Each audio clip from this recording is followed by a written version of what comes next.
우리 함께 3월 22일 사순절 네 번째 주일 예배로 하나님께 나아가겠습니다. 우리의 피난처시요 힘이시니 환난 중에 만날 큰 도움이시라. 땅이든지 산이 흔들려 바다 가운데에 빠지든지 바닷물이 솟아나고 뛰놀든지 그것이 넘침으로 산이 흔들릴지라도 우리는 두려워하지 아니하리로다. 아멘.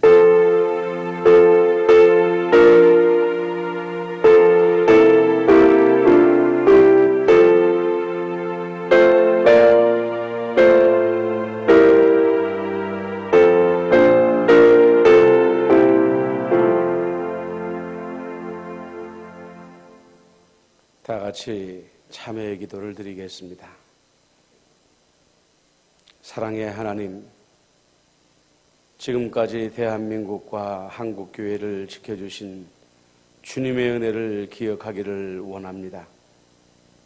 우리에게 주신 하나님의 복을 잊어버리고 주님께서 이 나라를 이끌어 오셨음을 망각하고 살아왔습니다. 그 결과 우리에게 이 어려운 시국이 허락됐사오니 우리가 이 시국을 통해 다시금 하나님께 돌아가게 하여 주옵소서. 다시 주님을 의지하고 주님께 나아가게 하여 주옵소서. 이제는 하나님과 나만이 하는 줄 생각하며 참회의 기도를 계속 드립니다.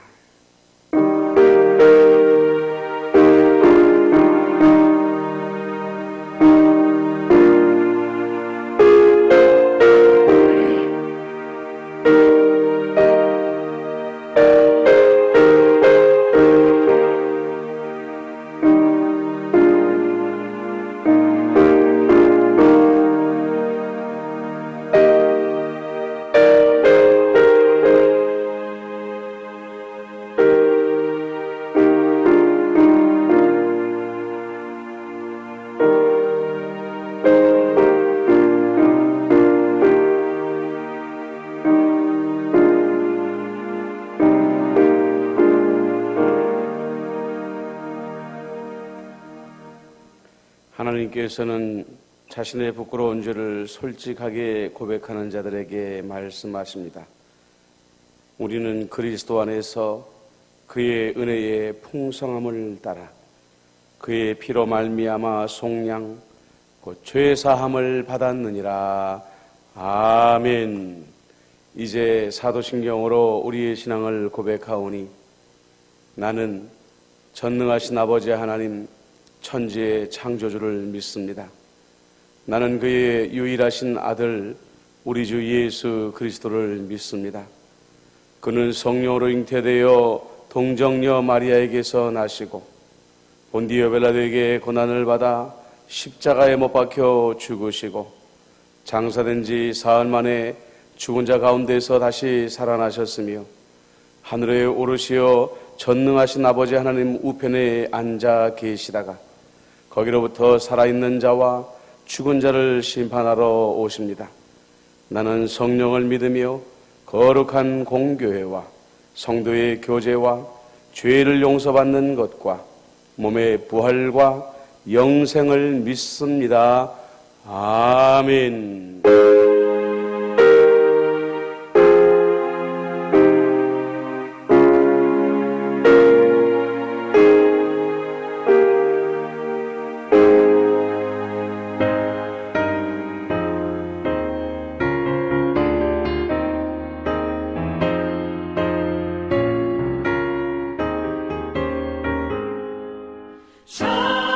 찬양하라 복되신 구세주 예수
기도하겠습니다. 온 우주 만물을 말씀으로 지으신 하나님, 위대한 권능으로 그 질서를 세우시며 지배하고 다스리시는 하나님의 권능을 찬양하고 영광을 올려드립니다. 온 세상에 코로나19 바이러스가 창궐하고 있습니다. 우리는 괜찮을 것이다 자만하고 오만하였던 유럽이 이제 바이러스의 본거지가 되어서 하루에도 수백 명의 사람들이 목숨을 잃는 참극들이 일어나고 있습니다. 하나님 아버지, 복음을 먼저 맡았던 저희들에게 이 재앙이 왜 번지고 있는지 스스로 돌이켜보며 마음의 할례를 행하며 중심으로 하나님께 돌아오는 계기가 되게 하여 주옵소서. 이 나라와 이 민족을 긍휼히 여겨 주옵소서. 하나님의 은혜로 이제 바이러스가 많이 물러가고 있지만 여전히 어디에 잠복해 있을지, 언제 돌발적으로 다시 번져나갈지 알 수 없는 위기가 여전히 우리 안에 도사리고 있습니다. 하나님 아버지, 이 위기의 나날을 보내면서 정치의 지도자들은 하나님의 심판을 두려워하며 근신하게 하여 주옵시고, 교회의 지도자들과 성도들은 그동안 하나님 앞에 거룩하지 못하였던 삶들, 오만하며 교만하며 자기의 욕심을 따랐던 삶들을 돌이키며 회개하는 시간들이 될 수 있도록 역사하여 주옵소서. 지금도 병상에서 신음하고 있는 환우들을 예수님 긍휼히 여겨 주옵소서. 그들을 낫게 해달라고 눈물로 간곡히 기도하는 가족들의 눈물을 기억하여 주시어서 이 병마가 속히 떠나가며 그들도 구원을 얻을 수 있도록 인도하여 주옵소서. 하나님 아버지, 임마누엘의 성도들이 아버지 하나님이 흩어져 예배드린 지 오래되었습니다. 하나님 아버지, 저희들의 각 가정을 예수님께서 신방하여 주옵소서. 육체의 질고 아래 있는 자들을 긍휼히 여기시고 안수하사 낫게 하여 주옵시며, 재정의 문제로, 관계의 문제로, 세상에 주는 온갖 번민으로 걱정하고 있는 이들의 마음을 위로하시고 구원의 빛을 저들의 영혼 속에 비춰 주옵소서. 하나님, 무엇보다도 이 코로나19가 하루속히 퇴치되어져서 예배당의 문이 열려지게 하여 주옵시고, 하나님 나라의 천국잔치 같은 예배가 다시 이 임마누엘 교회 예배당에서 회복되어지도록 은총을 더하여 주옵소서. 하나님 아버지, 이 시간에 우리가 흩어진 죄로 예수의 이름을 의지하며 주 앞에 나아갑니다. 성령 하나님, 우리가 어느 곳에 있든지 간에 성령께서 우리를 하나로 묶어 주옵시고, 흩어져 드리는 모든 찬송도 하나의 찬송이 되어 주의 전에 상달되게 하여 주옵소서. 예배를 시작하는 시간부터 마치는 시간까지 성삼위 하나님께서 우리와 함께하여 주시고 영광 받아 주시옵시고 주의 은혜를 우리에게 부어주시기를 간절히 소망하옵고 예수님의 이름으로 기도드리옵나이다. 아멘.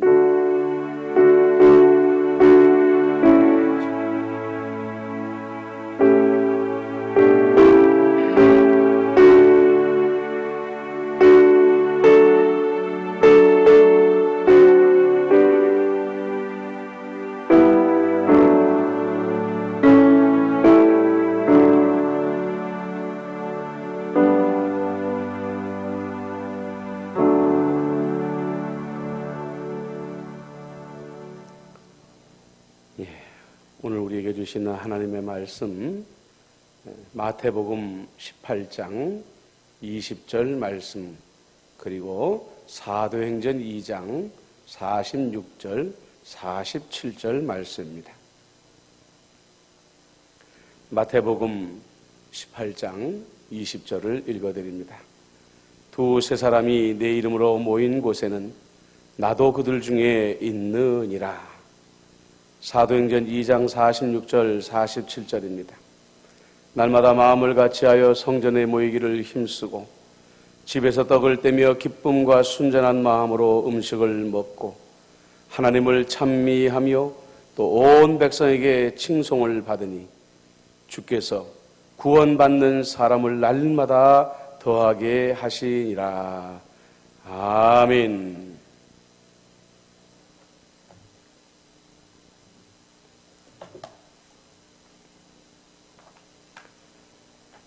할렐루야. 각 가정에서 하나님 앞에 예배드리기 위해 모이신 임마누엘의 성도 여러분, 생명과 부활의 예수님께서 여러분에게 은혜와 기쁨을 넘치게 부어주시기를 예수님의 이름으로 축복합니다. 우리가 예배당의 문을 닫고 영상으로 예배를 드리기 시작한 지가 벌써 4주차에 들어섭니다. 주일이 지나고 나면 다음 주에는 예배당 문을 열 수 있겠지 기대하면서 시작하지만 상황이 우리가 소망하는 대로 변하지 않습니다. 언제까지 예배당 문을 닫아두어야 할까? 교회들마다 의견이 갈립니다.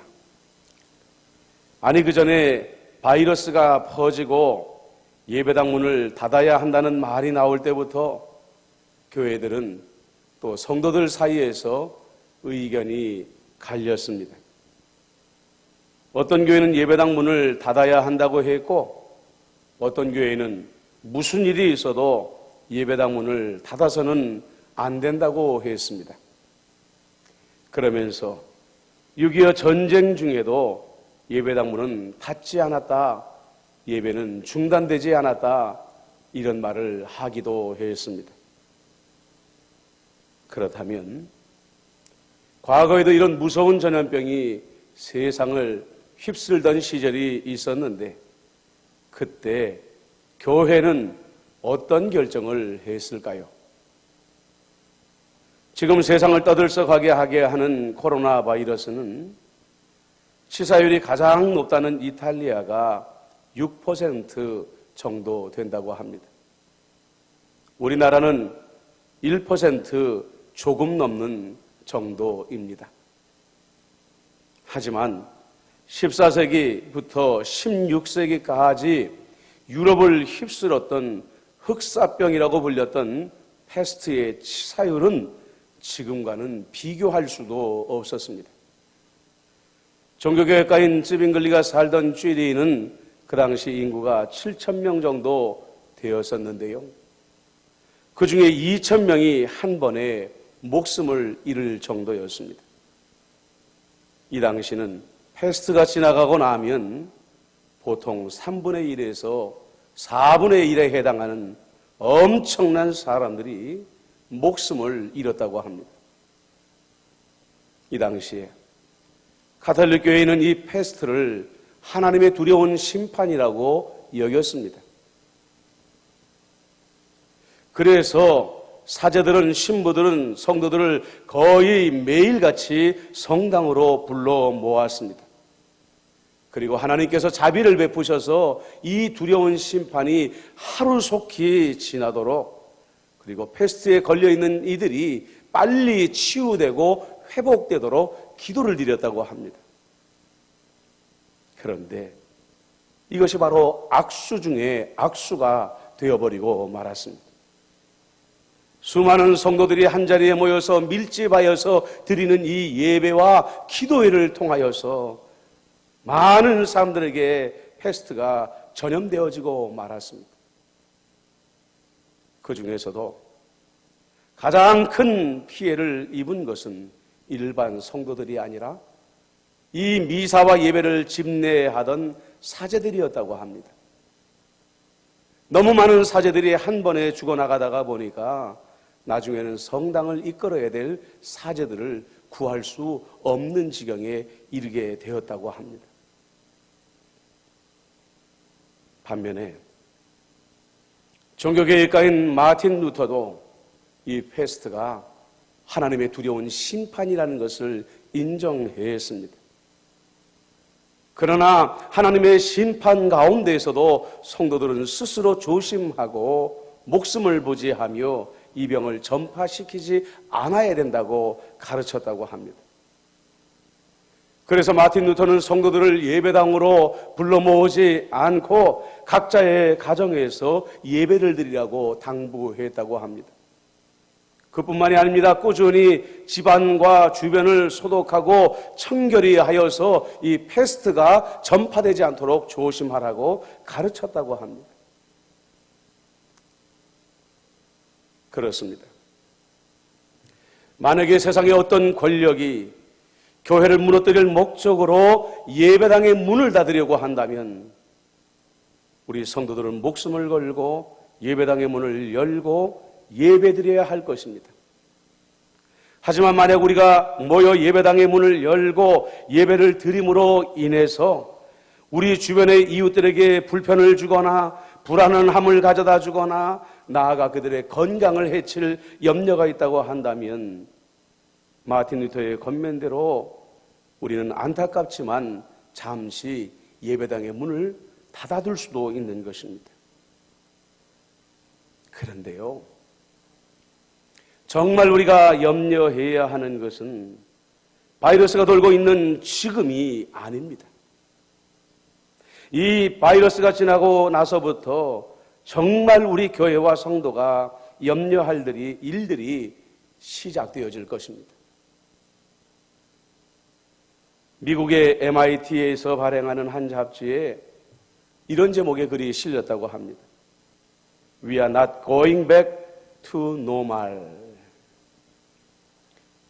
우리는 다시는 일반적인 삶, 정상적인 삶으로 돌아가지는 않을 것이다. 이 말은요, 지금 전염병으로 인해 사람들은 서로에게 거리를 두는 것을 상식처럼 여기고 있습니다. 상대방에게 거리를 두는 것이 세상의 다양한 방면에 이제는 퍼져나갔는데요. 바이러스가 떠났다고 해서 과거처럼 다시 돌아오지는 않을 것이라는 것입니다. 사람들 마음속에 트라우마로 남게 되고 이것이 이제는 습관이 되어서 사람들에게 거리를 두는 것이 일반적인 상식이 되어지고 문화로 정착하게 될 것이다. 이렇게 말하고 있는 것입니다. 그렇습니다. 이런 변화는 세상에만 국한되는 것이 아닙니다.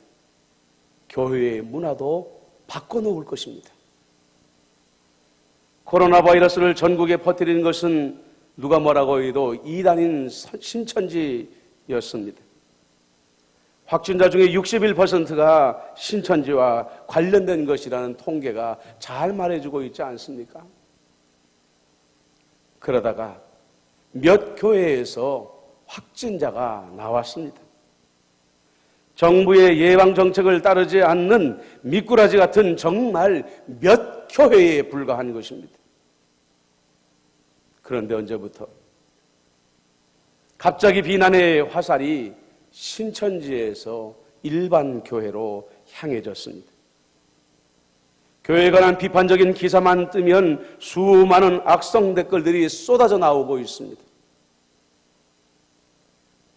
경기도지사, 서울시장이 나서서 교회를 비난하다가 이제는 대통령마저 직접 교회를 거론하는 실정이 되어버리고 말았습니다.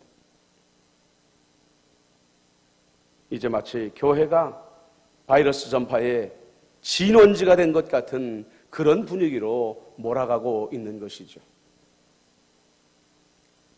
이 와중에 한 신문에 이런 제목의 기사가 실렸습니다. 세상은 변했는데 왜 교회만 예배당에 집착하는가? 제목의 뉘앙스는 그랬습니다. 세상은 다 변했는데 왜 교회와 성도들은 고루하여서 옛것만 고집하면서 예배당에 가서 드리는 예배만 예배라고 인정하는가? 이런 의미를 담고 있는 거죠. 정말 마음이 아픈 것은 하나님과 진리에 무지한 세상의 비판이 아닙니다. 이런 생각을 교회 바깥의 사람들만 가지고 있는 것이 아니라 예수님을 믿는 교회 안의 성도들 중에서도 그렇게 생각하는 사람들이 많아져 가고 있다는 것이죠.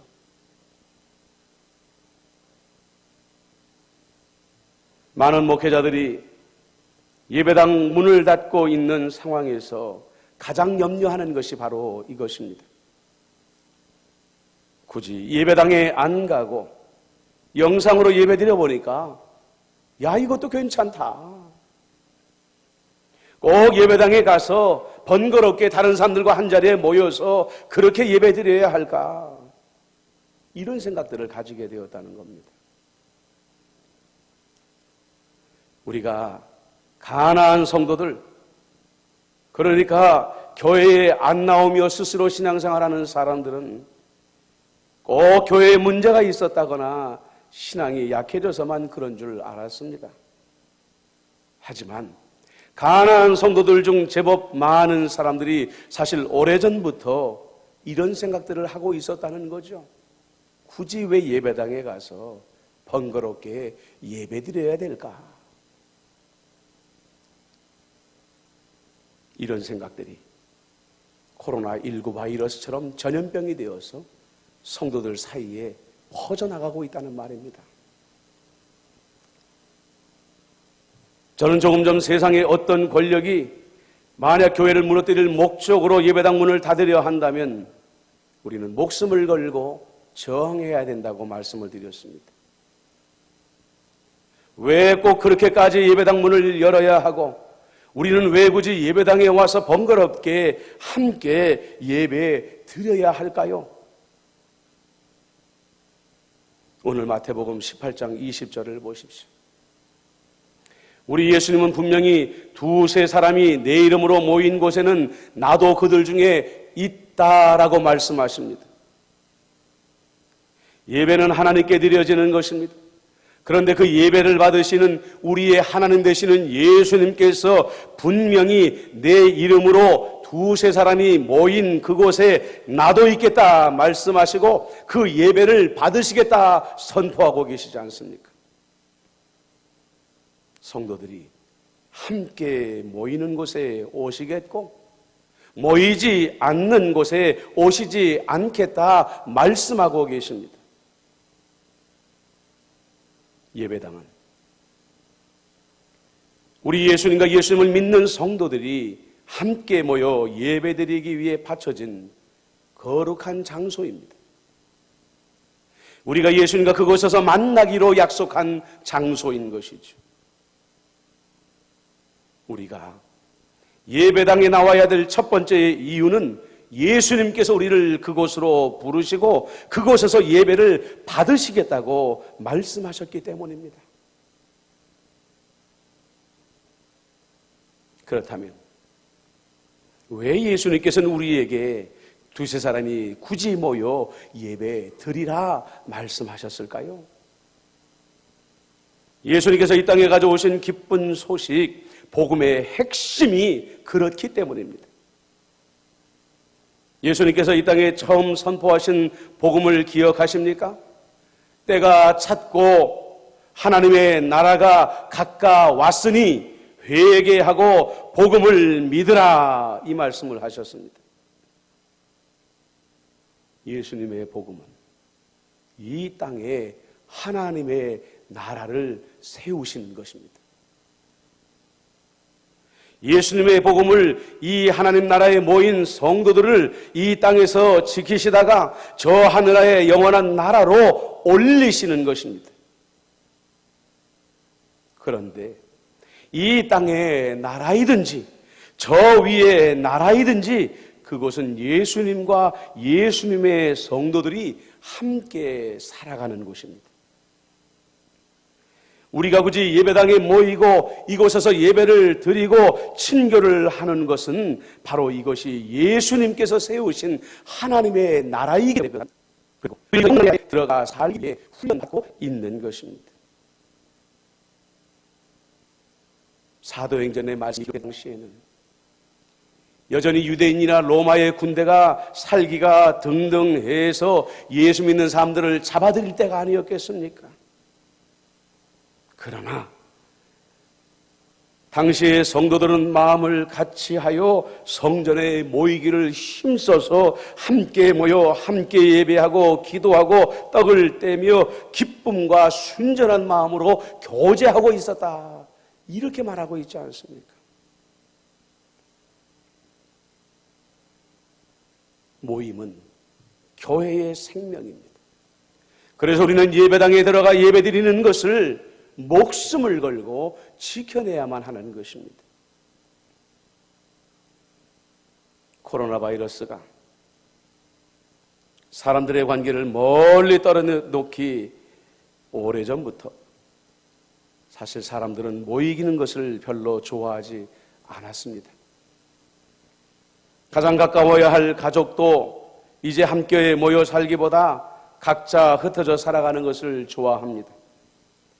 우리나라의 1인 가정이 30%를 넘어선 것도 이제 옛날 이야기가 되어져 가고 있습니다.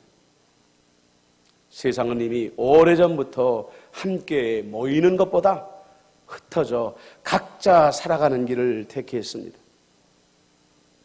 그런데 우리 그리스도인들이 복음이 말하는 하나님의 나라보다 세상이 말하는 각자 살아가는 세상의 유혹을 느끼고 있습니다. 젊은이들일수록 더욱 그렇습니다. 그래서 교회는 성도의 숫자가 줄어드는 것 이상으로 세상보다 더 빨리 고령화되어지는 것을 걱정하고 근심하고 있는 것입니다. 예수님께서 우리에게 주신 복음은 흩어져서 각자 좋은 삶이 절대로 아닙니다. 예수님이 우리의 영적인 가장이 되시고 우리가 함께 모여 예수님과 즐겁게 교제하며 살아가는 삶이 복음이 우리에게 주는 삶이라고 말씀하십니다. 시편 133편을 보십시오. 보라, 형제가 연합하여 동거함이 어찌 그리 선하고 아름다운고, 머리에 있는 보배로운 기름이 수염 옷 안에 수염에 흘러서 그의 옷깃까지 내림 같고 헐몬의 이슬이 시온의 산에 내림 같도다. 거기서 여호와께서 복을 명령하셨으니 곧 영생이라 주시리라. 성대하는 사람들, 하나님을 만난 내용도 알고 신앙의 모습도 각각 다른 사람들, 이런 사람들이 예배당이라는 제한된 공간에 모여서 함께 예배하고 신앙생활 한다는 것, 젊은이들의 사고방식으로 보면 생각만 해도 피곤한 일일지 모르겠습니다. 하지만 우리 안에 예수님을 믿는 믿음이 바로 세워져 있다고 한다면, 그리고 성령님께서 우리 모든 성도들의 마음속에 동일하게 들어와 계신다면 여러분들 절대로 그것은 피곤한 일이 아닙니다.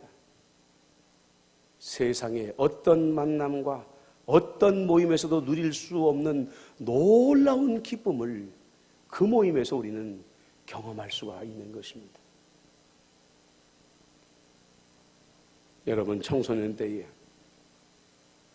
아니면 청년 시절에 함께 기도하던 동지들을 가져보셨습니까? 산에 올라 밤을 새워 함께 기도하고 내려와 은혜 받은 이야기를 나누면서도 피곤하기는커녕 행복했던 기억을 가져보신 적이 있으십니까? 이것이 바로 예수님께서 우리에게 주시고자 하는 복음적인 삶이요, 복음이 주는 기쁨이 넘치는 삶인 것입니다. 우리가 만약에 서로를 향해 불편한 마음을 가지고 있다고 한다면 그것은 복음의 문제가 아니라 우리 믿음의 부족함입니다. 우리 안에 성령님께서 우리 마음을 그만큼 다스리지 못하고 있다는 증거라는 거죠. 예배당의 문이 닫혀있는 이 시간, 이 고통의 시간들 속에 임마누엘의 성도 여러분, 우리 스스로를 돌아보았으면 좋겠습니다. 우리가 교회 예배당의 문을 열고 이곳에서 함께 신앙생활하는 동안에 우리는 예수님께서 이 땅에 진정으로 이루시고자 했던 하나님의 나라를 이루고 있었는가? 복음이 주는 진짜 기쁨을 누리며 우리는 성도들과 한마음으로 예배드리며 지내왔는가? 돌아보는 시간을 가졌으면 좋겠습니다. 그리고 마음을 열고 진심으로 기도했으면 좋겠습니다. 주님, 속히 예배당 문을 열어 주옵소서. 우리가 예수님께서 주시고자 하셨던 복음, 그 하나님 나라의 복음을 진심으로 깨닫게 하여 주옵소서. 그리고 무엇보다 우리 모두에게 성령의 기름을 부어 주옵소서. 기도하게 하여 주옵소서. 그리하여서 우리 임마누엘 교회가 예수님께서 이 땅에 세우시고자 하셨던 정말로 하나님의 나라 같은 즐겁고 행복한 교회가 되게 하옵소서. 여러분들 이 시간에 염두에 있는 각 가정에서 이 기도 제목을 가지고 교회를 위하여 기도하는 시간을 가지도록 하겠습니다. 다 함께 기도하겠습니다.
이 시간에 우리가 온 세상을 위해서, 우리 나라를 위해서, 또 임마누엘 교회를 위해서 중보하는 시간을 갖도록 하겠습니다.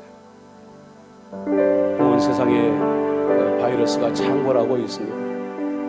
하나님, 재앙을 내리시는 하나님의 마음을 헤아려서 겸손하게 죄악을 뉘우치고 돌아오는 온 인류가 되게 하여 달라고, 코로나19 바이러스가 하루속히 떠나가 퇴치되게 해달라고 기도해 주시길 바랍니다.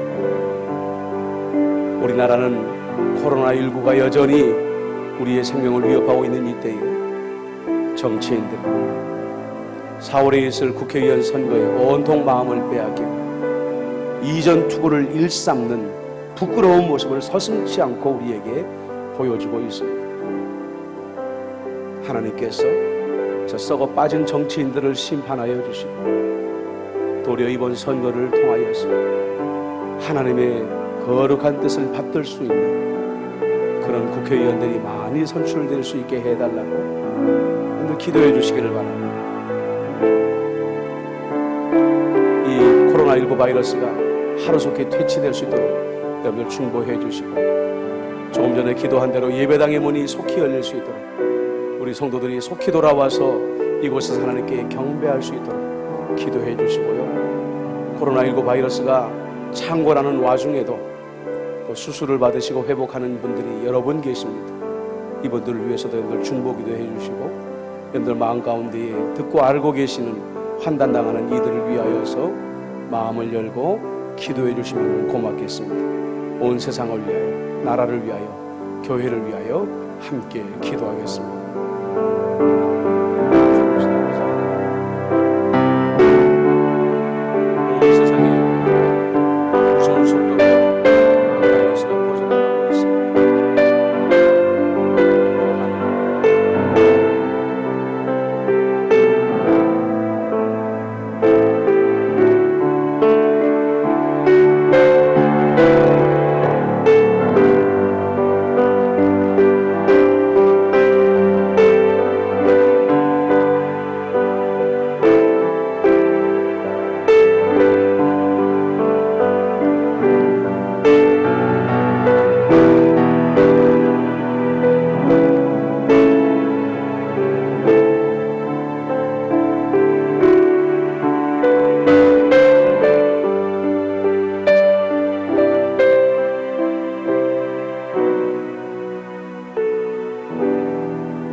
두세 사람이 모여 네 방향에 말씀하셨습니다.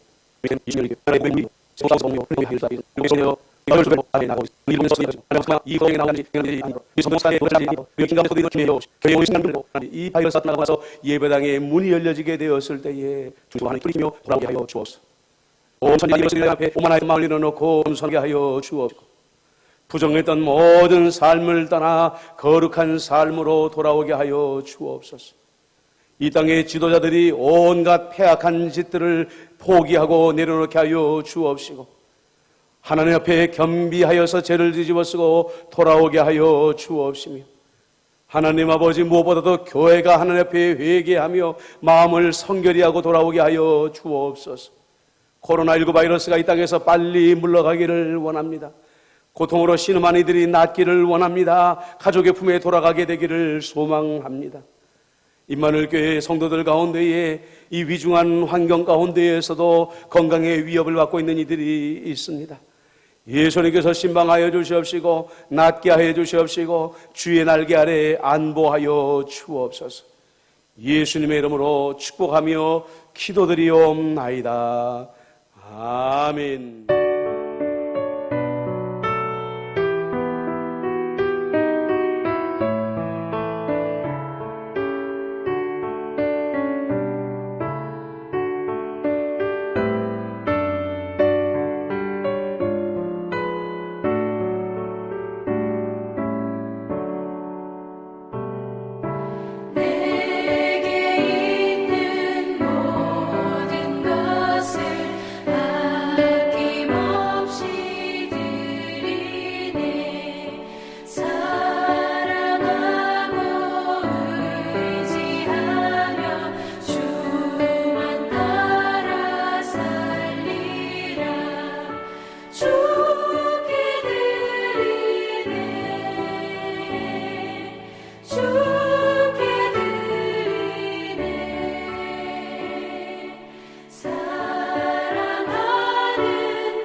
사랑의 하나님 아버지, 환난 가운데서도 성도들을 지키시고 안보하여 주시니 감사드립니다. 은혜를 감사하며 감격하며 있는 자리에서 하나님께 예물을 올려드립니다. 예물 받으시고 저들의 모든 삶 가운데 더욱 함께 하시며 필요한 모든 것들을 넘치도록 공급하여 주옵소서. 예수님의 이름으로 기도드리옵나이다. 아멘. 교회 소식을 말씀드립니다. 코로나19 사태에 관련된 공지들입니다. 다음 주일 29일 예배도 그리고 3월 25일, 4월 1일 수요기도회도 영상으로 대체하도록 하겠습니다. 교회 홈페이지를 통해서 이용이 가능하고 교회 공지문자로 영상을 11시 전까지 보내드릴 예정입니다. 참고하시고 가능한 한 같은 시간에 우리 성도들이 예배를 드렸으면 좋겠습니다.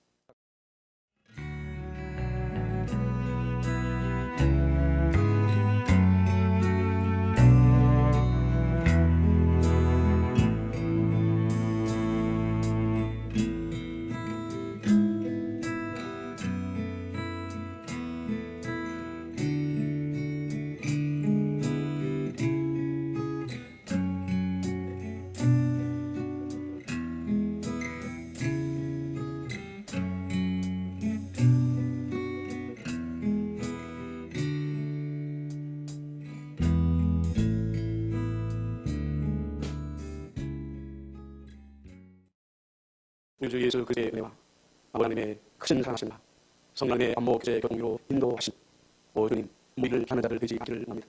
주님의 은혜로 예배당의 문이 다시 열리게 되었으니 인적으로 이 땅에 주님께서 세우시고자 하는 하나님의 나라 봄 가운데 함께 나누며 함께 울며 함께 기도하는 교회로 소개하겠습니다. 하지만 이날의 모든 성도님들 한 사람 한 사람 위에와 그들의 가정과 생업의 위에 나라와 교회와 세계 온 민족 위에 지금부터 영원토록 함께 하시기를 간절히 축원하옵나이다. 아멘.